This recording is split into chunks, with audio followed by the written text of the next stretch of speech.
కలిగి జీవించాలి మనం. ఇది మొదటి మాట. ఏంటంట? ప్రేమ కలిగి జీవించాలి. ఈ ప్రకటన గ్రంథంలోనే ఉండి నేను వాక్యాన్ని చెప్తాను కొన్ని నిమిషాలు. ప్రేమ కలిగి జీవించాలి. ఎందుకు ప్రేమ కలిగి జీవించాలి అని దేవుని వాక్యంలో చూస్తే ప్రకటన గ్రంథంలోనే రాయబడింది. 2వ అధ్యాయము 1వ వచనం నుండి 5వ వచనం వరకు చూడండి. ఎఫెసులో ఉన్న సంఘపు దూతకు ఇలాగు రాయుము: 7 నక్షత్రములు తన కుడి చేత పట్టుకుని 7 దీపస్తంభముల మధ్య సంచరించువాడు చెప్పు సంగతులేమనగా, నీ క్రియలను, నీ కష్టమును, నీ సహనమును నేను ఎరుగుదును. నీవు దుష్టులను సహింపలేవనియు, అపోస్తులు కాకే తాము అపోస్తులమని చెప్పుకుని వారిని పరీక్షించి వారు అబద్ధికులని నీవు కనుగొంటివనియు, నీవు సహనము కలిగి నా నామము నిమిత్తము భారము భరించి అలయలేదనియు నేను ఎరుగుదును. 4వ వచనం భయమేస్తది కూడా ఈ మాట. అయినను మొదట నీకుండిన ప్రేమను నీ వదిలితువని నేను నీ మీద తప్పు ఒకటి మోపవలసి ఉన్నది. చూడండి, దేవుడు ఎఫెసీ సంఘంతో మాట్లాడుతూ ఉన్నాడు. ఈరోజు ప్రతి క్రైస్తవ విశ్వాసంతో మాట్లాడుతూ ఉన్నాడు. ఇక్కడ కూర్చున్నటువంటి సంఘముతో, ప్రతి మనుష్యుడితో దేవుడు మాట్లాడుతున్నాడు. ఏం మాట్లాడుతున్నాడు అని అంటే, ఆయన అంటాడు, నీ క్రియలు, నీ కష్టము, నీ సహనము, నీవు దుష్టులను సహింపలేదని, అపోస్తులు కాకయే తాము అపోస్తులని చెప్పుకుని వారిని పరీక్షించి వారు అబద్ధికులని నీవు కనుగొంటువనియు, ఇన్ని క్వాలిటీస్ నీలో ఉన్నవన్నీ చూసి ఆయన మెచ్చుకుంటూనే ఆయన అంటున్నాడు, నువ్వు అన్నీ బాగున్నాయి కానీ నువ్వు ప్రేమను వదిలేశావు, మొదట ఉన్న ప్రేమను వదిలేశావు, అది నీ మీద ఉన్న తప్పు అన్నాడు. నేనేమంటానో తెలుసా? ఈ ఉగ్రత దినం, ఈ కోతకాలము రాకమునిపే ఆ ప్రేమలో కానీ నువ్వు రాకపోతే, ఆ ప్రేమను నువ్వు చూపించకపోతే, ఆ ప్రేమను నువ్వు సంపాదించుకోకపోతే నీకు ప్రమాదంలో ఉంటావు. దేవుడు హెచ్చరిస్తున్నాడు. ఇలా చెప్పమంటారా? నీకు ధనం ఉంది, నీకు బాప్తీసం ఉంది, నీకు పాటొచ్చు, నీకు వాక్యం తెలుసు, నీకు ప్రసంగం తెలుసు, నీకు ఇవ్వటం తెలుసు, నీ కుటుంబము అన్ని విషయాలు తెలుసు, కానీ దేవుని ప్రేమ నీలో లేకపోతే, ఆ ప్రేమను పంచకపోతే, ఆ ప్రేమను చూపించకపోతే దేవుడు తప్పు ఒకటి నీ మీద మోపబోతూ ఉన్నాడు. కాబట్టి ఈ కోతకాలం రాకమునిపే, దేవుని ఉగ్రత రాకమునిపే, ఈ ప్రపంచ భవిష్యత్తుకి తీర్పు తీర్చకమునిపే మనం ఏమి చేయాలయ్యా అంటే, మనము క్రీస్తు ప్రేమ మనలో ఉందో లేదో పరీక్షించుకొని, ప్రేమ లేకపోతే ఆ ప్రేమని పొందుకోవాలా, ఆ ప్రేమని సంపాదించుకోవాలా, ఆ ప్రేమని నింపుకోవాలా. నీ మీద తప్పు ఒకటి మోపాలా. అదేంటంటే, మొదట నీకున్న ప్రేమని వదిలేసావు. కుటుంబంలో నీ భార్యని ప్రేమించలేకపోతున్నావేమో, నీ భర్తని ప్రేమించలేకపోతున్నావేమో, నీ అన్నదమ్ములని ప్రేమించలేకపోతున్నావేమో, నీ అక్క చెల్లెలని ప్రేమించలేకపోతున్నావేమో, నీతోటి విశ్వాసులని ప్రేమించలేకపోతున్నావేమో. యేసయ్య అంటున్నాడు, నా ప్రేమ చూపించు అని అంటున్నాడు. రోమాపత్రిక 5వ అధ్యాయం 8వ వచనములు అన్నాడు, మీరు శత్రువులై ఉండగానే నేను మిమ్మల్ని ప్రేమించాను. దేవుని వాక్యం తెలియజేస్తూ ఉంది. మీరు శత్రువులై ఉండగానే నేను ప్రేమించానని వాక్యం తెలియజేస్తూ ఉందండి. క్రీస్తు తన ప్రేమని నీ మీద చూపించాడు కదా. మరి ఈరోజు ప్రేమ లేని వారిగా మనం ఉంటే ఎలాగండి? అపోస్తలుడైన పౌలు కొరింథీయులకు రాసిన మొదటి పత్రిక 13వ అధ్యాయంలో అంటాడు, ప్రేమ లేని వాడనైతే నేను మ్రోగిడి క్రంచు గనగనలాడు తాళమునయ్యుందును అన్నాడు. కాల్చబడుటకు నా శరీరం అప్పగించిన, బీదల పోషణ కొరకు నా ఆస్తంతా ఇచ్చి వేసిన ప్రేమ లేని వాడినైతే నేను వ్యర్థుడను అనే వాక్యం తెలియజేస్తా ఉంది. ప్రేమ చూపించేవారిగా ఉండాలి. క్రీస్తు ప్రేమ చూపించేవారిగా ఉండాలి. దేవుడు మనల్ని తీర్పులోకి తీసుకొచ్చినప్పుడు ఆయన చూసేది ఆస్తి ఎంతుందా, అంతస్తు ఎంతుందా, జ్ఞానం ఎంతుందా, తెలివి ఎంతుందా, ఈ కాదు ఆయన చూసేది, నా ప్రేమ వారిలో ఉందా లేదా అనేది దేవుడు చూడబోతా ఉన్నాడు. కాబట్టి దేవుడు ఒక తప్పు మోపోతున్నాడు, నీలో మొదటి ప్రేమ పోయిందేమో. అలా పోతే ఈరోజు యేసయ్యా నీ ప్రేమ నాకు కావాలి యేసయ్యా అని ప్రభువుని అడుగుదాం. అందుకే కోతకాలం రాకమునిపే క్రీస్తు ప్రేమతో నింపబడదాం. ఇది మొదటి మాట. రెండవ మాట ఏమిటి అని అంటే, కోతకాలము రాకమునిపే దేవుని వాక్యంలో రాయబడింది, వేషధరణని వదిలిపెడదాం. వేషధరణని వదిలిపెడదాం. చాలా మంది వేషధారులుగా బ్రతుకుతున్నారు. దేవుని వాక్యంలో రాయబడిన విషయాలే మాట్లాడుతూ ఉన్నాను. ప్రకటన గ్రంథము 2వ అధ్యాయము తుయతైర అనేటువంటి సంఘముతో ప్రభువు మాట్లాడుతూ ఉన్నాడు. 2వ అధ్యాయము 20వ వచనం చూడండి ఏమి రాశాడు. అయినను నీ మీద తప్పు ఒకటి నేను మోపవలసి ఉన్నది, ఏమనగా తాను ప్రవక్తనని చెప్పుకొనుచున్న యెజబెలు స్త్రీని నీవు ఉండనిచ్చుచున్నావు. జారత్వము చేయుటకును, విగ్రహములకు బలి ఇచ్చిన దానిని తినుటకును అది నా దాసులకు బోధించుచు వారిని మోసపరుచుచున్నవి. అంటే ఏంటి? ప్రవక్తనని చెప్పుకుంటుంది, కానీ లోకానుసారమైనటువంటి జీవితాన్ని కలిగి ఉంది. ఈరోజు చాలామంది క్రైస్తవులు, నేను క్రైస్తవేతల గురించి మాట్లాడట్లేదు, ఆయన నామం ఎరిగిన వారు, ఆయన నామమును ధరించిన వారు, ఆయన పిల్లలే పైకి క్రైస్తవులమని చెప్పుకుంటున్నారు, లోక సంబంధమైనటువంటి జీవితంతో మునిగి తేలుతూ ఉన్నారేమో. నేను ప్రవక్తనని చెప్పుకుంటూ వేశ్యగా మారిందంట. నేను ప్రవక్తనని చెప్పుకుంటూ లోకానుసారమైన జీవితం జీవిస్తూ ఉందంట. తుయితైర సంఘంతో అంటున్నాడు, వేషధారను వదిలిపెట్టాలి అని జ్ఞాపకం చేస్తూ ఉన్నాడు.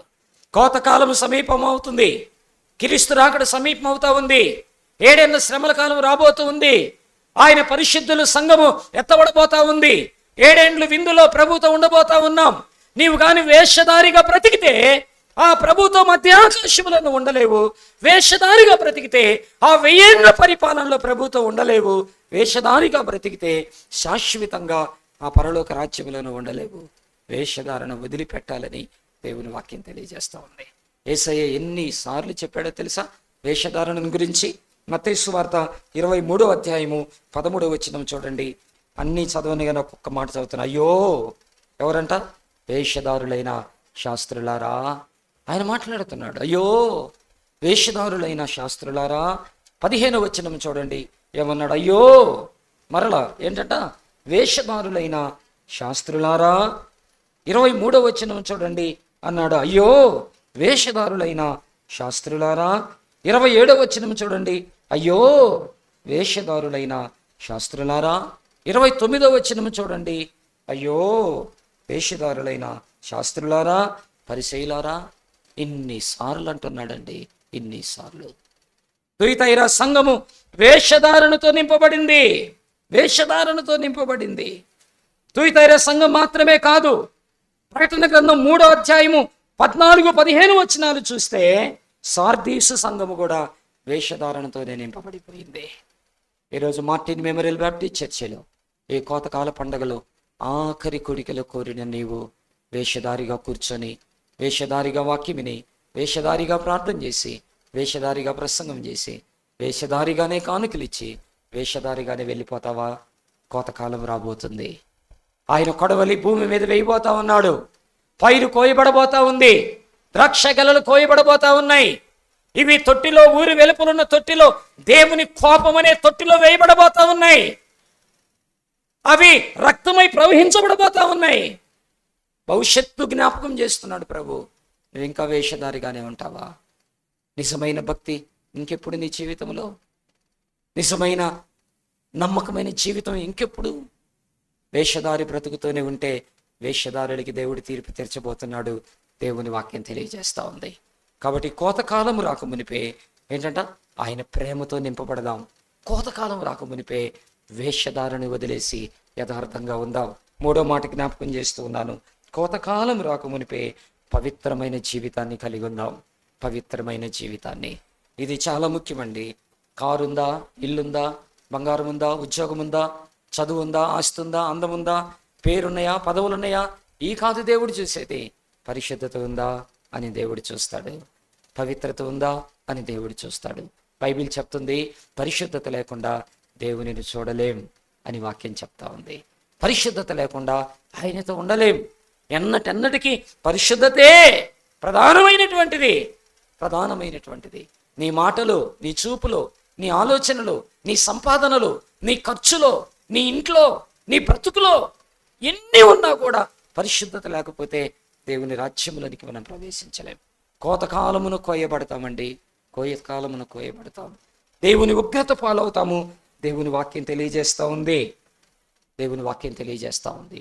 ప్రకటన గ్రంథంలోనే 2వ అధ్యాయం 8వ వచనంలో స్మరణ సంఘం గురించి ఆయన మాట్లాడతాడు. స్మరణలో ఉన్న సంఘపు దూతకు ఇలాగు రాయుము, మొదటి వాడును కడపటి వాడనయ్యుండి మృతుడై మరలా బ్రతికిన వాడు చెప్పు సంగతులేమనగా, నీ శ్రమను దరిద్రతను నేను ఎరుగుదును, అయినను నీవు ధనవంతుడివే. తాము యూదులమని చెప్పుకొనుచు యూదులు కాక సాతాను సమాజపు వారి వలన నీకు కలుగు దూషణ నేను ఎరుగుదును. నీవు పొందబో శ్రమలకు భయపడకము. ఇదిగో మీరు శోధింపబడినట్లు అపవాది మీలో కొందరిని చెరలో వేయింపబోచున్నాడు. 10 దినములు శ్రమ కలుగును, మరణము వరకు నమ్మకంగా ఉండము, నేను నీకు జీవ కిరీటం ఇచ్చేదని అన్నాడు. పవిత్రంగా ఉంటే జీవ కిరీటం అంట, జీవ కిరీటం అంట.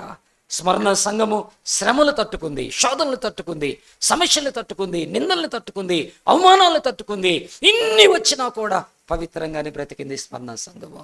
ప్రభు అంటున్నాడు, నేను చూస్తున్నాను, ఇదిగో నీకు బహుమానం ఇవ్వబోతున్నాను, నేను జీవ కిరీటం ఇవ్వబోతున్నాను నేను నీకు అన్నాడు. జీవ కిరీటం. కోతకాలం వచ్చిన రోజు స్మరణ సంఘానికి ఏమి ఇస్తాడో తెలుసా? దేవుడు జీవ కిరీటం ఇవ్వబోతా ఉన్నాడు. ఈరోజు ఒక మాట అడగమంటావా?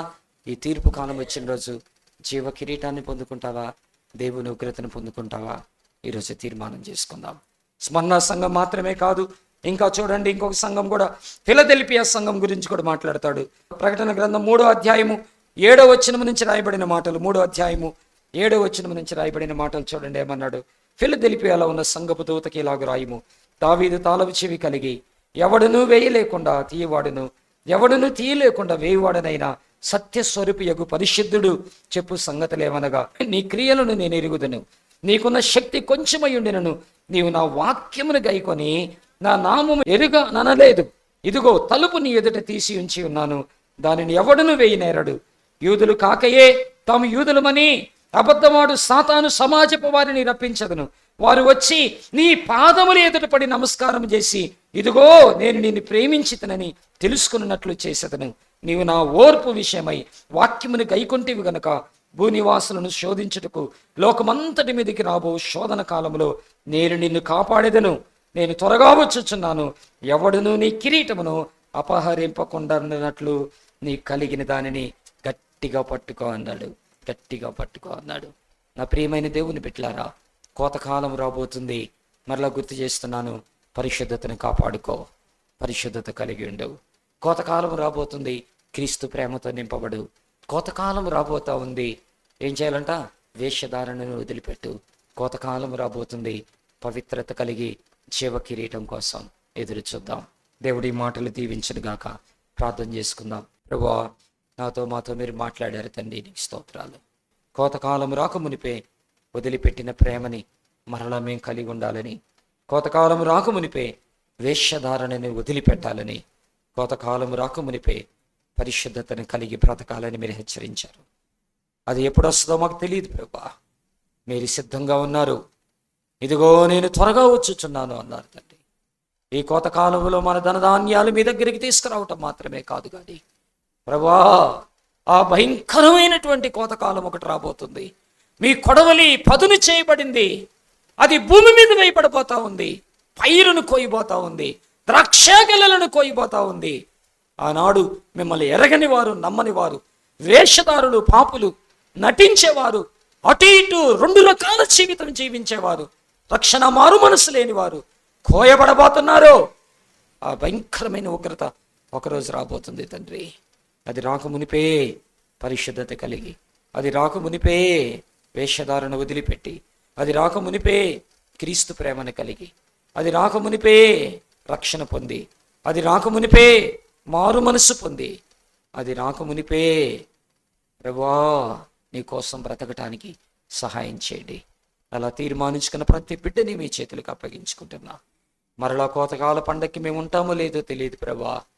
దినాలు బాగలేవు, నీ వాక్యంలో చెప్పావు. దినములు చెడ్డవి గనక సమయమును పోనీక సద్వినియోగం చేసుకొచ్చు, అజ్ఞానుల వలె కాక జ్ఞానుల వలె నడుచుకోండి అన్నారు ప్రభువా. ఇదే మిక్కిలి అనుకూలమైన సమయం, ఇదే రక్షణ దినం అన్నావు తండ్రి. నీకు స్తోత్రాలు. ప్రయాసపడి భారం మోస్తున్న సమస్త జనులారా నా దగ్గరికి రండి అని పిలిచావు ప్రభువా. ఏ ఒక్కరూ నశించిపోకూడదు ప్రభువా. ఏ ఒక్కరు ఆ కొడవలి బారిన పడకూడదు. ఏ ఒక్కరు కూడా అగ్నిగుండములోనికి వెళ్ళకూడదు.